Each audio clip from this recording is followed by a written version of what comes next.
Let me take you back to how it all started, back to the first time I met Emily. I never really believed in love at first sight, at least not in the traditional sense. My life had been about business, wealth, and strategy. I wasn't looking for a relationship, let alone for someone to sweep me off my feet. But sometimes, life has a way of throwing you into things you never expect.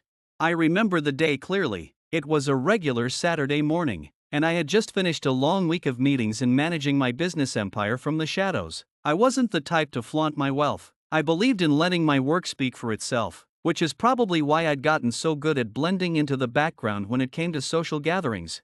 But on that Saturday, I had no idea that everything would change.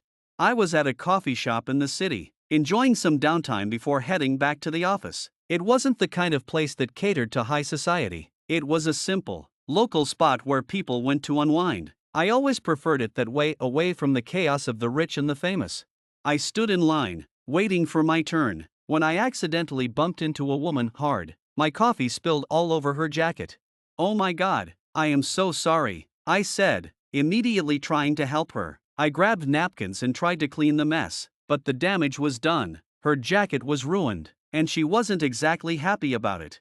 I was about to apologize again, when she looked up at me with an almost amused expression. "You're the kind of guy who can ruin a perfectly good jacket and still manage to look charming." Ha! I couldn't help but smile. Guess that's one way to put it. I was clearly flustered, but I didn't mind the way she smiled back at me. She had an easy confidence about her, something that intrigued me instantly.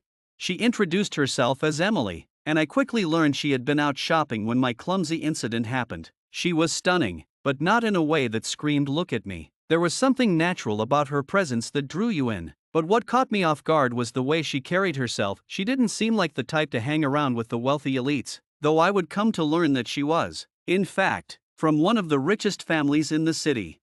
She laughed it off and assured me that it wasn't the end of the world. "I'll just go back to my place and change," she said casually, before glancing at the coffee shop's counter. "But I think a free coffee would make up for it, don't you think?" "Absolutely," I agreed, laughing along with her. We both stood in line, and I bought her a coffee to replace the ruined one. As we talked, I found myself intrigued by her charm, her wit, and her down-to-earth nature. She didn't seem interested in the fact that I was well-dressed or looked successful in any way. She was more interested in hearing about my life, my job, and my interests.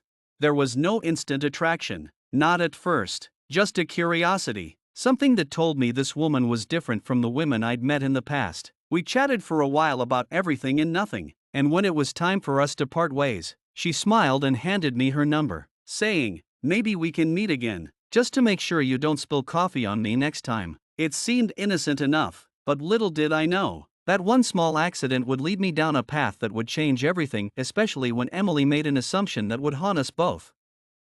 After that day, we stayed in touch. I called her a few times, and we met up for casual dinners and walks around the city. I liked spending time with Emily, but it was easy to see that there was something about her, something that drew people in. She was used to the finer things in life, and I could tell her family had money. She was elegant, poised, and seemingly above it all. I never let on that I had more wealth than she could possibly imagine, and she never questioned it. But then one evening, something changed. We had dinner at a trendy rooftop restaurant in the city. The place was packed with high society figures, and I had made sure to book a table with the best view, not because I was trying to impress Emily, but because it was a quiet spot where we could relax and talk. It wasn't something I usually did, but that night felt different. As we dined, I noticed her eyes darting around, scanning the room. At first, I thought it was just her being observant, but then she mentioned it. "You know, this place reminds me of a party I went to last month. My parents were invited. Of course, they go to these events all the time. I can't believe how everyone here is so focused on their image." I knew what she meant. It wasn't just the high-class restaurant, it was the people around us, all trying to one-up each other. It was like a competition to see who could look the wealthiest. And while Emily didn't seem like she cared about any of that, I knew it was in her blood. But then, to my surprise, she leaned in, her voice lowering. "You know, I've been thinking about you a lot lately," she said, her expression suddenly serious. I looked at her, curious. "Oh? Yeah, it's just that you're different from the people I'm used to. I mean, I know you're not rich like they are. I can tell." She smiled, and there was a certain softness in her eyes. "But I like that about you. You don't care about money or status. You seem real." I froze. I had no idea where this conversation was going. She was misjudging me, and it was clear that she thought I was just another regular guy, someone trying to make a name for himself. But the truth was, I didn't need to try. "Emily," I started, choosing my words carefully. I think you're mistaken about me." She gave a soft laugh. "What do you mean?"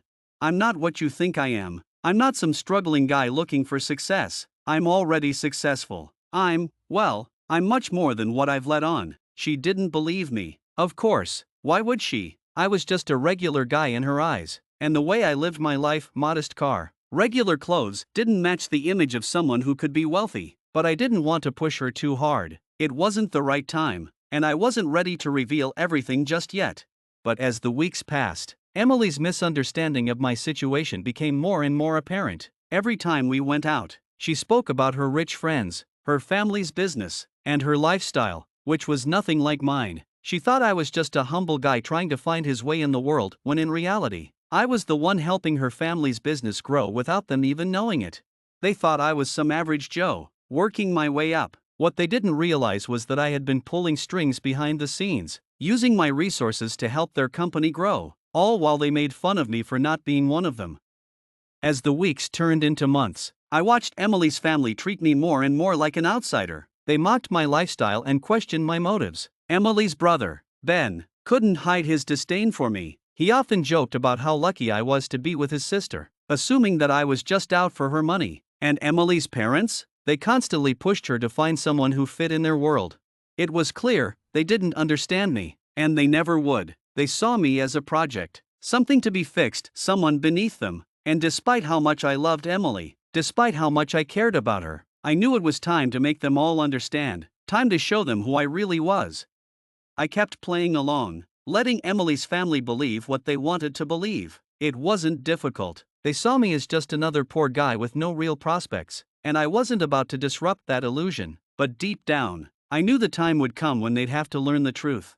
Then one fateful day, it all came crashing down. I had been working in the background on an important contract with Emily's father's company, a deal that was vital to their future. They had no idea that I was the one behind it, pulling all the strings, making sure the deal went smoothly.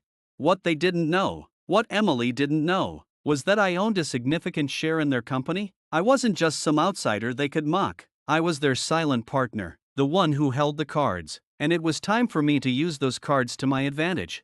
It all started when I received a call from one of my business partners. They were informing me that the next step in our project, one that involved a lucrative contract with Emily's family's company, was ready. But there was a twist. The company had failed to meet several deadlines and hadn't been following the agreed-upon terms. They had been negligent, and as a result, the contract would have to be terminated.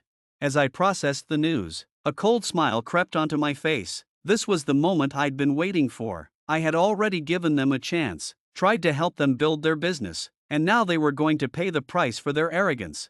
I made the call. I contacted Emily's father and told him, in no uncertain terms, that the contract was being pulled. They were not meeting the agreed terms, and if they didn't get their act together, we would have to terminate all partnerships. I could feel the shock on the other end of the line as he tried to salvage the situation, but there was no way out. At first, I thought of Emily. I didn't want her to suffer because of her family's incompetence, but I had to make this decision. It was the only way for them to learn that wealth and status were not guarantees. That respect had to be earned, not assumed.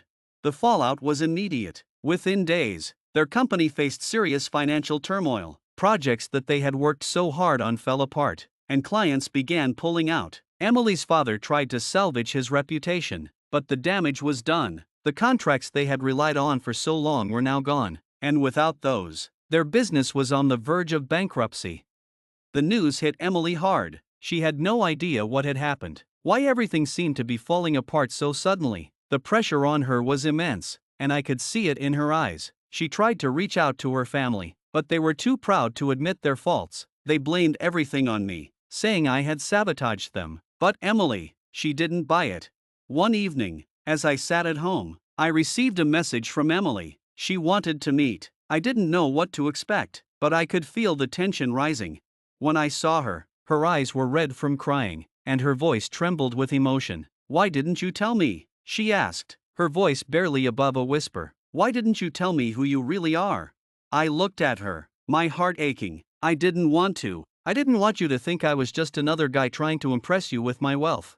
She shook her head, tears streaming down her face. "But you are so much more than that. You've been helping my family, and I never knew. I thought you were just like me, but now I see everything falling apart, and I don't understand why you didn't tell me. Why didn't you trust me?"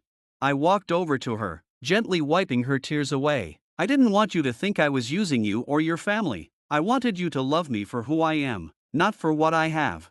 She looked at me, her gaze softening, and for the first time, I saw something new in her eyes, understanding. "But why did you have to hurt my family like this? Why did you make them suffer?" "I didn't want to hurt anyone, but they made their own choices. They underestimated me, they mocked me, and in the end, they didn't respect me or the work I was doing. I had no choice but to pull the contract." It was a painful truth, but it was the truth nonetheless, and Emily, for the first time, truly understood.